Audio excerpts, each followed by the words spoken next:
Hey guys, welcome back to Old Iron Revivals. Today we're going to be working on fuel and we're going to be trying to get the carburetor off. We're going to rebuild it on the bench over here, and then we're going to get the fuel pump out. We're going to take the air hose, we're going to blow all the fuel lines out, and then I'm probably going to try to snake a little gas can down underneath and see if the factory fuel pump, or it might not be factory, but the mechanical fuel pump anyways, see if that's doing anything, see if we can get some fuel to come through it. I kind of doubt it, but we'll see. So basically I just want to get this thing running and idling on its own. We got it to fire off yesterday on the stuff you guys just watched. So it sounded really smooth, really good. It's sort of hard to tell on video. I played it back and it's hard to tell. It only ran for half a second. Both times we sprayed ether into it. And it was smokier than heck and choked us out pretty quick. So we just kind of cut and ran after that. But once we do get everything buttoned up, I'm gonna drag it out of the shop again, and then we'll get it idling out there. So after that, we'll do an oil change. We'll buy an oil flush, and we'll be on to the next million things that this thing needs. So let's get started on fuel. And the only other thing I'd like to try to do this evening, we'll see how much time I have, but the only other thing I'd like to do is try to figure the ignition out, because a couple of guys were being helpful and they had mentioned that there was a push button next to the gas pedal, and there isn't any. And someone mentioned that the starters are run off of the gas pedal linkage, and it's not either. The linkage just goes straight from the pedal through the firewall straight to the carburetor. This is your choke, but on the bottom side here, and I'll bring you guys in closer to look at it, but there's nothing. It's just all electronic. It's on an electronic solenoid. There's nothing manual about it. So we got to get that figured out. I did buy a brand new 6-volt battery, so we'll get that tossed in here. We could probably get started with that, and then we can move on. So let's get started.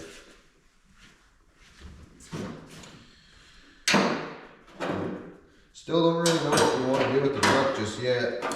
So if you guys have any suggestions, let me know. I'm going to be picking out some wheels and tires. This is a terrible lug pattern. It's a big 6, they call it. So it's 6 by 7 1/4.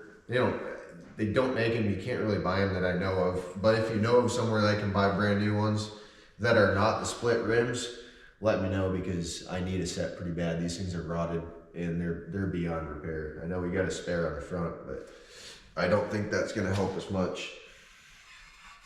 It'll solve one of the issues, but we got 1, 2, 3 rotted ones. The one in the back is still good, but we got 3 out of 4. So we got 2 out of 4. That's good. So that don't do us any good. And they're split rims too, and that's pretty junk. I don't think many people like doing those nowadays. But anyhow, let's get the battery out.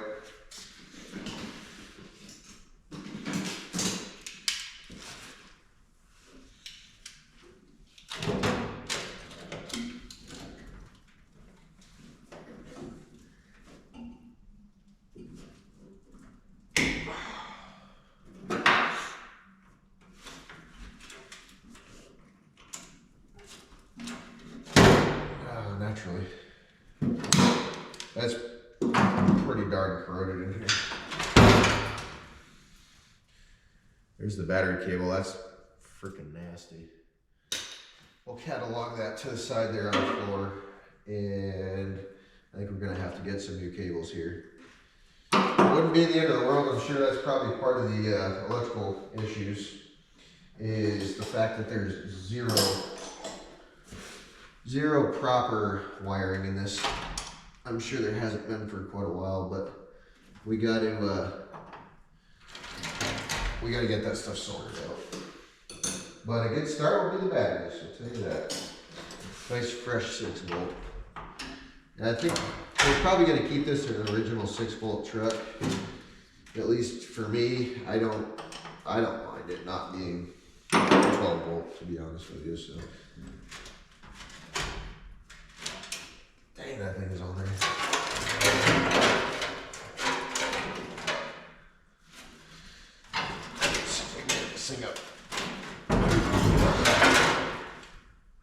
Oh, it's a John Deere battery. No kidding. Got a huge crack. Got a huge crack going down the side of it. Oh man. Yeah, let me get you guys in here. My goodness. Let me get you guys in here. We'll take a closer look. All right, next clip you're gonna see here is me. I did a little time lapse throwing in the battery. I was having some issues with the battery terminals.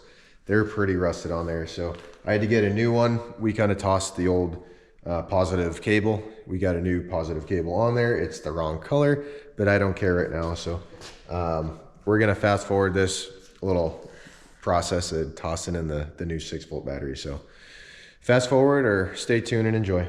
Thanks.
All right, we're back. I'm going to clean up those little terminal ends.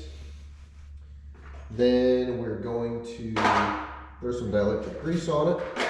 Gonna slap it back together. And then just for shits and grins, I'm gonna just try. Oh, you bugger. I'm gonna just try to see if it turns over. Now, there is one wire here. I'm not really entirely sure where it's supposed to go, but when you have the key on, it gets power, so I'm not entirely sure. There is a terminal here. When I got the truck, this terminal was all the way screwed in without, this was just dangling, doing nothing. It wasn't hooked up to nothing. But just for shits, I took it off and put it on there, and it still didn't help anything. So I don't know if it's supposed to go to this guy in unison with this, but we might have to try a couple different avenues. So let's get these cleaned up.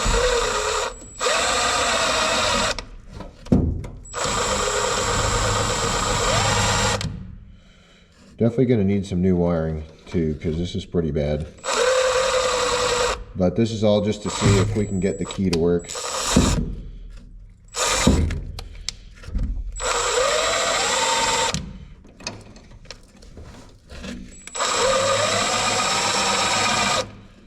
Not the key, but the push button start. You hear that wire? It just crunched. Okay. Let's just try that. We're gonna get some dielectric grease on them. And let's see what we get. I'll toss it on that stud there.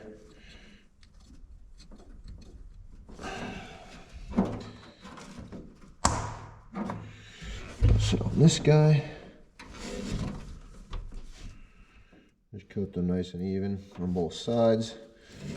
That guy, even though we already have it on a stud, it's not a big deal. The more the merrier. I think you could do a little too much of this stuff, because then it starts to interfere. But usually the more the merrier with this stuff. I guess more isn't a bad thing than not enough. Not enough is where you'd start having some issues, I guess. All that dielectric grease does, if you guys don't know, I'm sure 99% of you know, but it just helps with the conduct the electricity a little better instead of having corroded terminals, and it also keeps terminals from corroding too. So It's pretty good stuff. It's a good idea to use that whenever you're doing a battery or anything like that. It's always good practice to use that. And also when you're doing power, don't ground your wrench out. Not a good idea. Nothing's probably going to happen, but it might scare you just a little bit. It makes me jump every time. I've been doing that for years.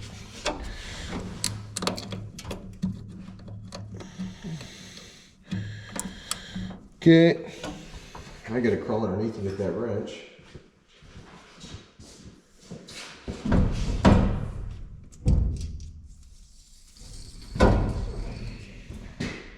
Handy dandy magnet got it for me. That thing is pretty handy.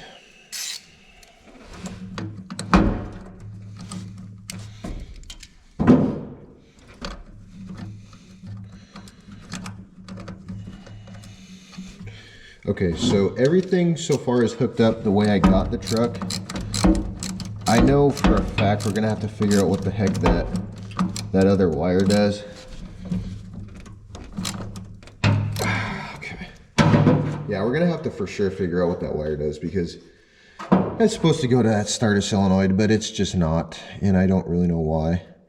We could just kind of hook it on the end here too for now when we get going. Oh, that's for the PTO, that big cable in my way. That's for to actuate the PTO. Yeah, so if that doesn't do nothing, what we can do is just kind of slide this over, leave it hooked on there, and then try it again.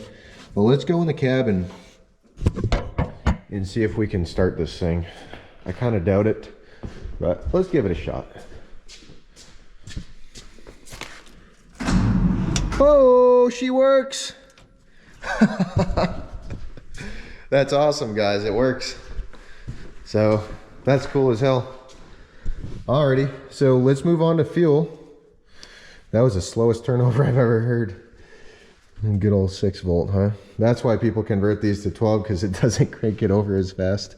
I mean, all your electronics and stuff work a lot better too, so being 12 volt. But yeah, let's I could delete on these too.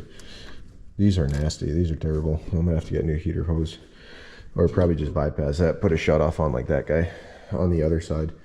But yeah, let's move on to some fuel.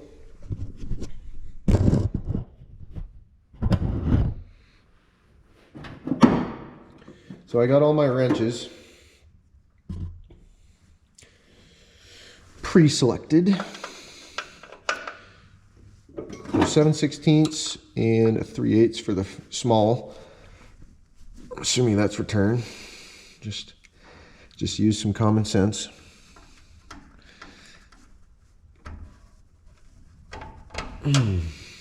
Okay, return line is off,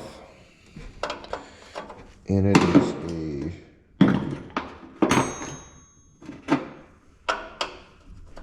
9/16, and I got to break out the 1/2 inch. I thought I had that out. Then a 1/2 inch for the other one. And this is going to be your feed line. So the other thing, like I said,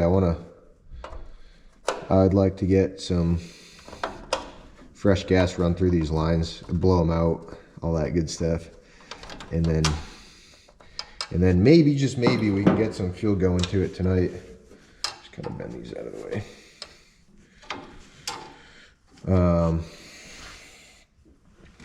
Yeah, the other thing we got to do here is take the choke cable off, get some PB on that, give it 0 time to work in, and we'll just put a wrench right on it. Screwdriver. I thought that was going to be super stuck. For sure, I thought that was going to be super stuck.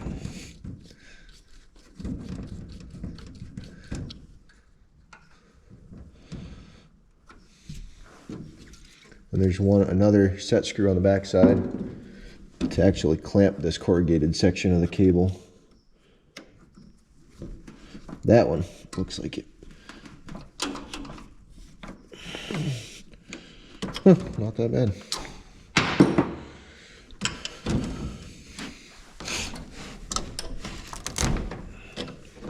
Let's get this guy out of the way.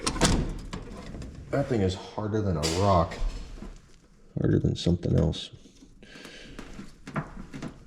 All right, she's broke loose. There we go. Now it's easy.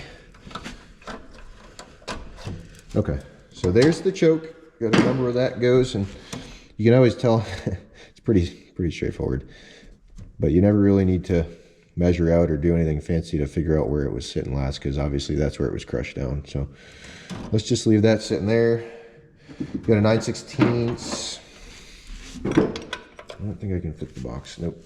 So open-ended 9/16 for the bottom of the carb. There's two 3/8 studs.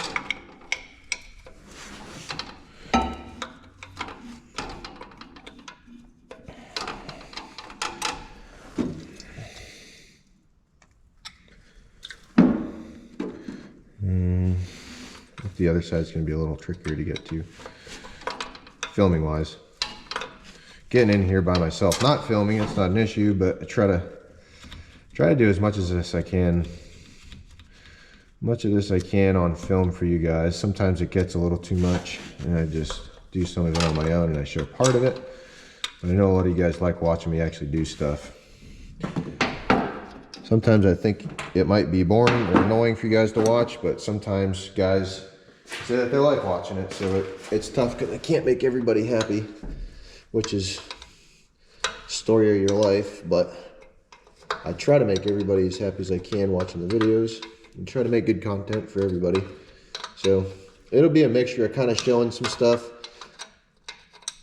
blabbering too much like I do. I think it's all good information, but some people might think it's blabbering.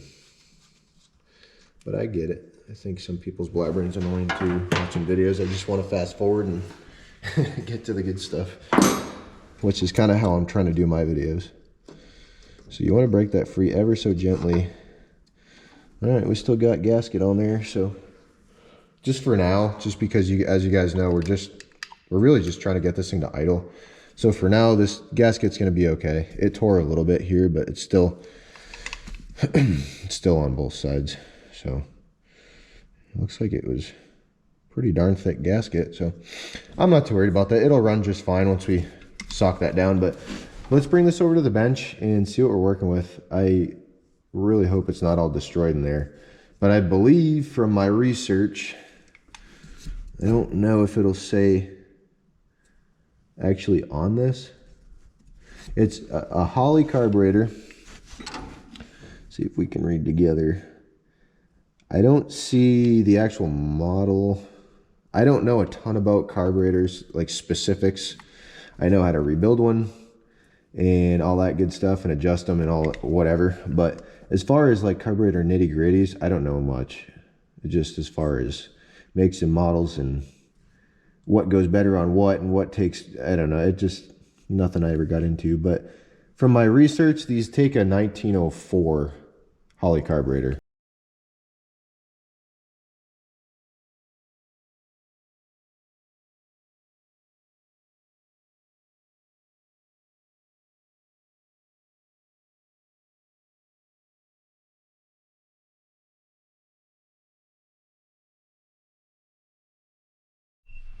Okay guys, we're gonna leave the carburetor off for just a second. It's just sitting over there on the other fender. We got some fuel lines situated here because it's all steel lines except for one. There's a little rubber 90-degree right here that sort of bends to the back. So we got to get this replaced on. And I don't know, it's one of these deals where we can, yeah, I already tried to pull it apart here. It's got this steel braided wire around it, but this is it. So I don't know if it's one of those deals where we can just cut the rubber end off of it. What you can do sometimes on these fittings like this is sometimes there's a barb in there and you can just slip your own little rubber line on it and then throw a couple hose clamps on either end and then you're good to go. But this is a super low pressure system, so it's I think you'd be good with one. But we could clean this up quick and see what kind of fitting this is. I just can't see, there's too much gunk on it. But I could be completely wrong too. I know some of the fittings are kind of like that, like the newer hydraulic lines and stuff. You can cut and do your own line if you have to, if you're in a pinch. So this is, again, it's just, I can't say this enough, but this is literally just to hear it idle before we keep dumping money into it. So we're going to do a little bit and a little bit and a little bit, and the more we do and the more it proves that it's going to be worth spending money on, then we'll keep putting money into it. So let's clean this up, and then let's see if we can get some rubber fuel line on this and put it back on, see what it does. All right, guys, this is what we got here. So I was actually able to take the grinder and grind away the old crap that was on there. And then I got some fuel line here in the shop that fit it perfectly. I got a hose clamp. So what I think I'm gonna do is down here at the tip of where this fitting is right now, if you can see it on the camera, that right there is the fuel pump. I'm not sure if it's gonna work, but just for shits and giggles and out of curiosity, I really want to see if that's going to actually pull some fuel. So what I'm going to do is get a fuel can set up here, and I hope, or maybe down in here, but wow, nothing wants to work for me right now. Anyways, I'm going to see if I can gravity feed it down to that pump, and then who knows, it might actually feed the carburetor. So we'll get the carb on there. I'd like to get these lines blown out and see if we can actually get some gunk out of the lines, if there is, which I imagine there probably is. Judging by the inside of this fitting, it's pretty well grody in there. It's not the nicest looking thing, but we shall see.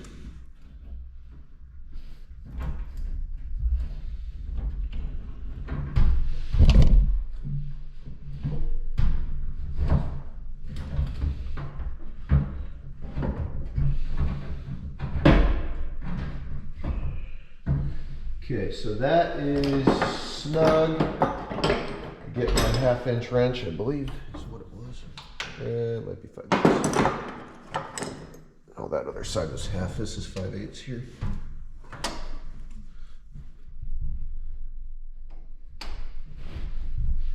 Okay, so that is on. And I think actually maybe we could fit a jerry can down in this fender corner. It's actually quite a bit of room in there. Let me grab a jug quick. Let me fix this camera. Let me grab a jug quick and see if we can stuff it down in there. And then what I'm gonna do is just stick that line down in, and we'll have ourselves a little fuel tank.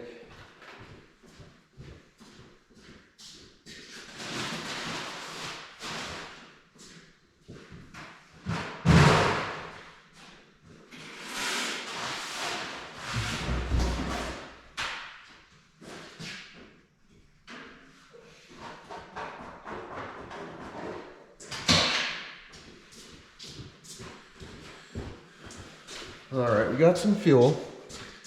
I don't know if this can's gonna be small enough to fit in there.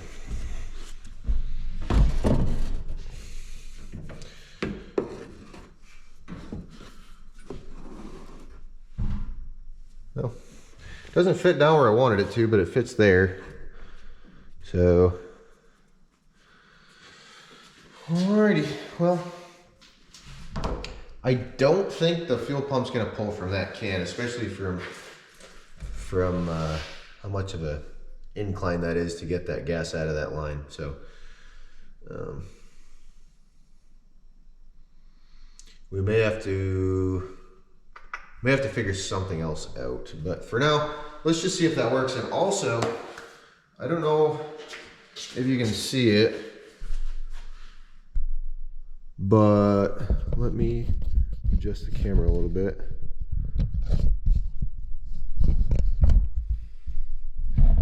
Got the kerosene burner going. A little chilly. Let's see. So this smaller line, I thought it was a return for some reason. I didn't even think about it, but it's the vacuum advance line. It looks like a little, I believe it's vacuum advance. because it goes down to the distributor, and that's the only thing I can think of what it would be. So haven't had to really deal with the vacuum advance before. I don't really mess with too much of this old stuff. As far as carburetor stuff, I usually just do diesels, diesel tractors and trucks. So this carbureted stuff, I do it. I mean, it's definitely not uncommon for me to mess with this, but as far as like vacuum advance, stuff like that, I haven't really dealt with too much of that.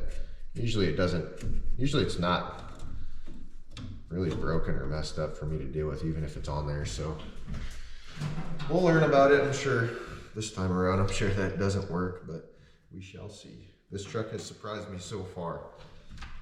This thing has honestly treated me very well thus far. It's been very easy. It broke free super easy. I think she just wants to come back to life.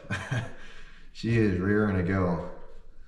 So yeah, everything that I'm doing, I still cannot get the wheels and tires off of my head. I mean, it is just, that's gonna be a bugger. That stinks. But if we can find some adapters that someone knows about, or if someone can make some, my dad owns a machine shop. I might just have him make me some adapters. So if you see this, Dad, can you make me some adapters? We'll have to, I'll have to get him some measurements and see, maybe just maybe we can get some adapters made up, and then we can put whatever the heck we want on here, honestly. So we might just do that. It might be the easiest route, because so far I haven't found anything for adapters or wheels as far as the big 6 lug. That's kind of a super uncommon deal. But there are some Toyota, I guess there was some Toyota like RV or some type of commercial something that had the same exact lug pattern. So I tried looking that up online, and my God, they were like I don't know what he was smoking, but he wanted $300 just for one wheel. I mean, it was insane. And then I saw a guy on an International Harvester truck like forum page. It's actually a really, really useful site. Come on. I'm gonna be using it like the Bible for this truck, because it had anything and everything you wanted to know about these trucks on it. So I was very lucky to stumble across that website. But anyways, this guy made his own adapters, actually.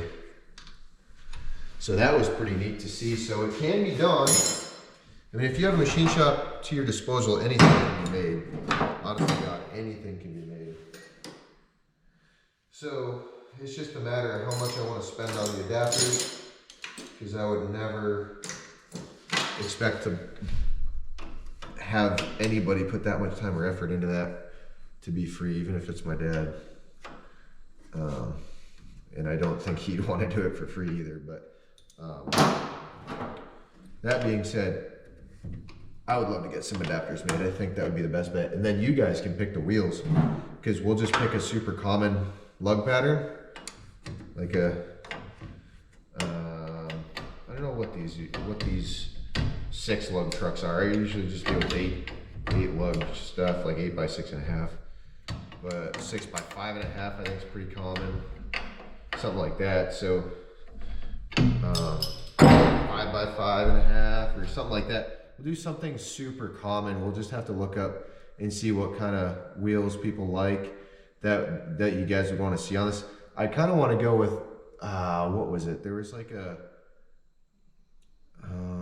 the rally style or something like that I really liked. So we might do that, but let me know what you guys think, what you want to do, and we'll make it happen. Yeah, this throttle linkage through the block is all seized up too, which is not good. I don't know if it's just seized on the outside here, hopefully, but we're gonna work the heck out of it. I feel Feels like it's almost frozen in the motor, which is weird. Yeah, because this side's all oily. This is what I'm talking about here. There's a shaft. There's a shaft that runs through the motor. From what I can see, I've never had to deal with this setup yet, but there's a shaft that runs through and it's freaking frozen solid. So we're gonna have to take the linkage off and maybe try to get a box end wrench on it and just try to wiggle it, try to break it loose. I don't know if it will or not, but if the motor was stuck and got unstuck, then I think we'll be in luck. So, actually, I should leave this line off now that I'm thinking about it. See if we're actually getting fuel.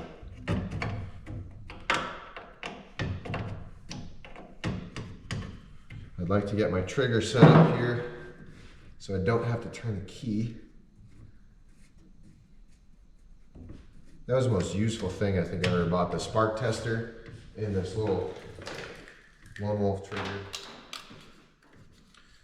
So you can actually do this stuff on your own and not have someone in the truck doing it for you. Or doing it yourself and just can't see what's going on. One of the two.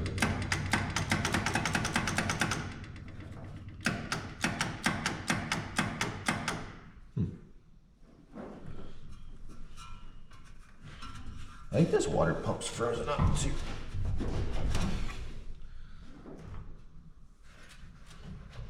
Yeah, that water pump's froze up.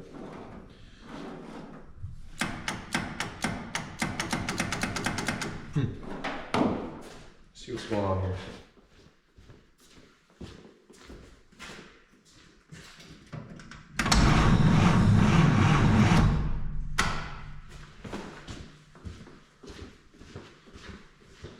That push button works really good. This guy doesn't want to work for some reason.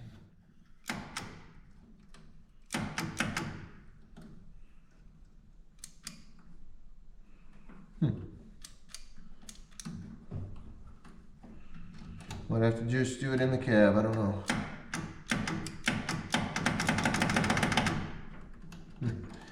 I don't know, maybe it needs 12 volts.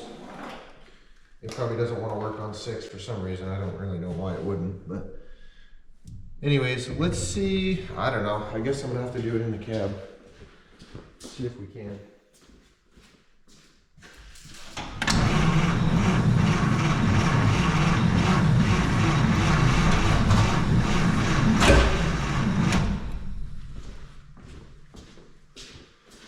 We also may have to give it a little squirt.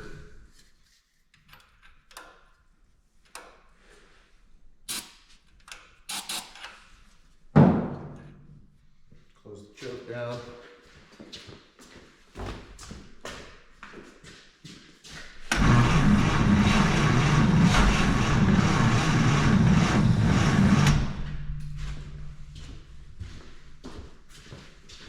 It tried for half a second.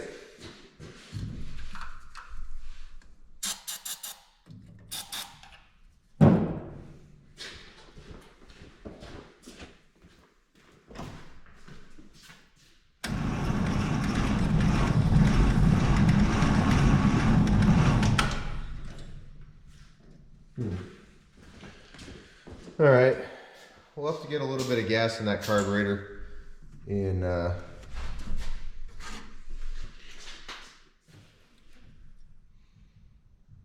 like to try to fill the bowl if we can.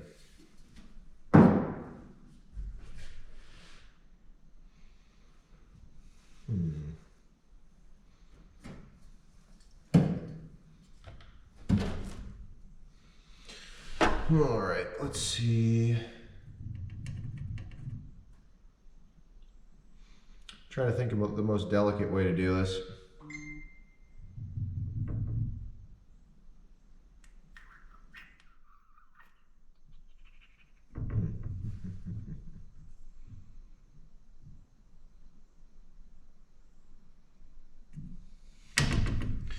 It was nice having that jump pack on it. I might take this guy back off.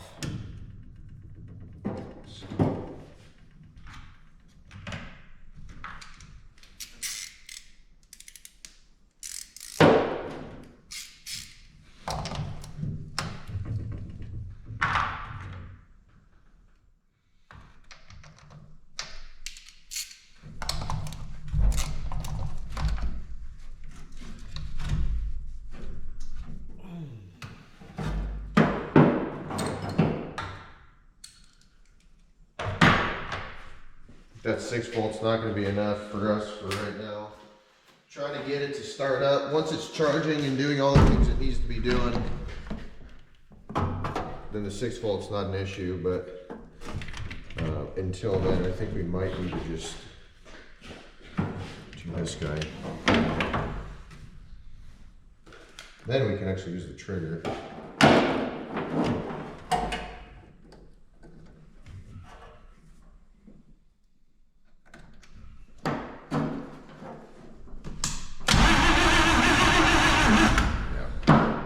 That's more like it. Okay, let's get some ether in here.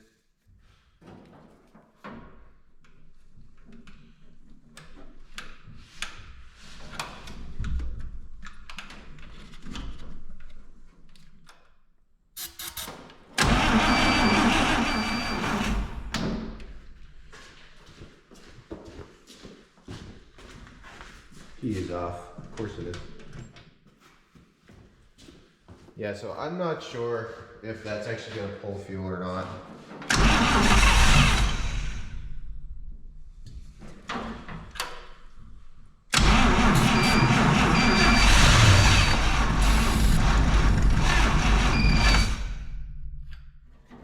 So far, no.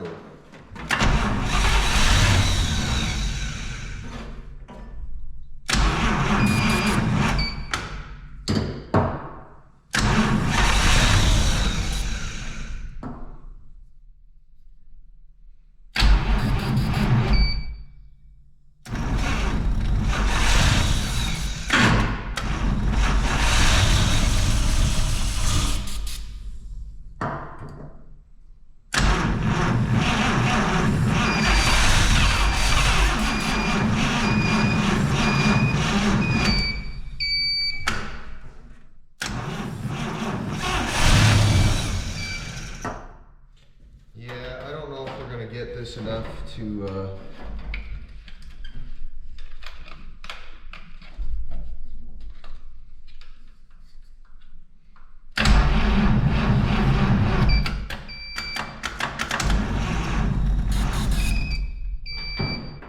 she's not liking it.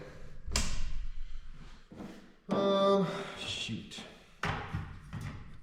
Yeah, without having gas straight to that, I don't really know what to do.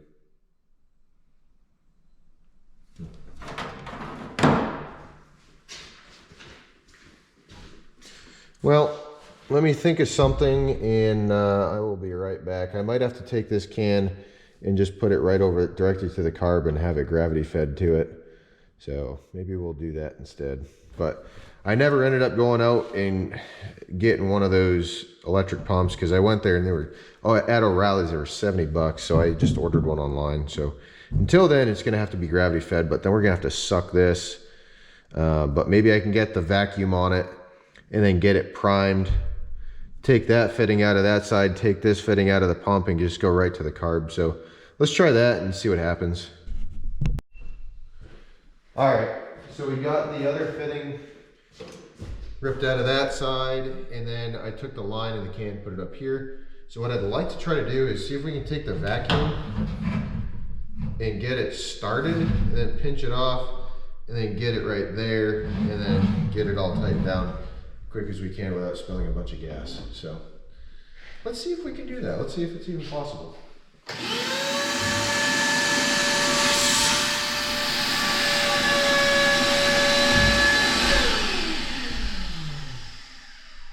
Yep, it's possible.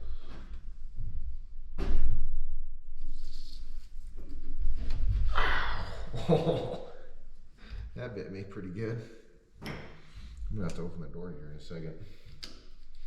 Get rid of all that nice heat that I just got. Gosh darn it. Oh yeah, that freaking.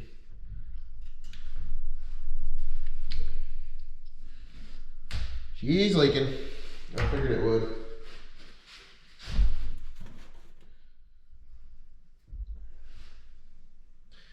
Yeah, I'm not sure if we're going to be able to idle this thing, but let's get a rag underneath it, and I'd like to hear it run for at least 30 seconds or a minute before we shut her down. But let's see what we can do.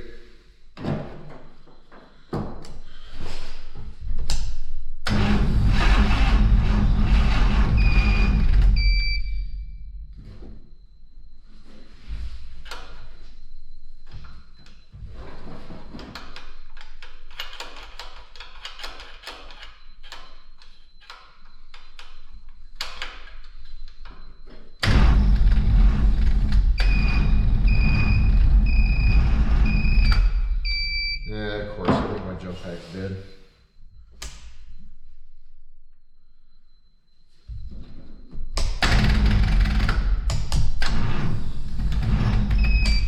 Yeah, I think my jump pack's dead.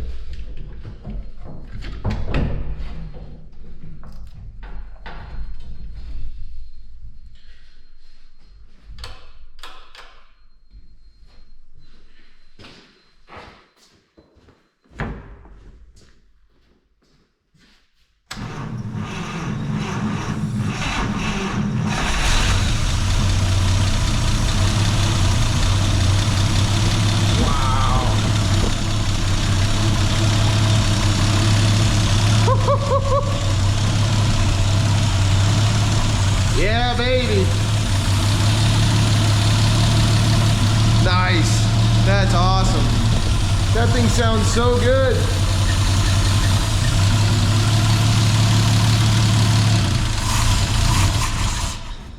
Wow, that thing sounded good. Did you see the oil coming out of that? It looks pretty bad now. Never mind. I was gonna say it looked pretty good for a second. We're getting oil to the top end. Look at that.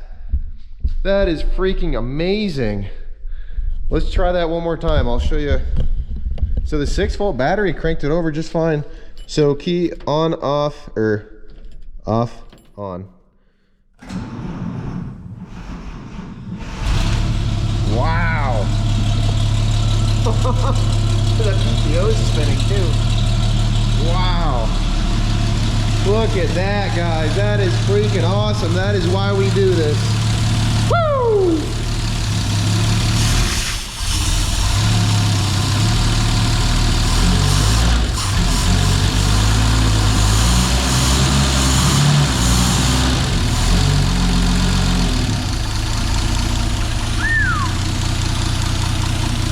Nice. All right, we're gonna kill it. Getting smoky. Holy crap. We're gonna be driving this thing pretty soon, I think. That is awesome. Disconnect the battery. All right, guys, that's a wrap. Stay tuned for more.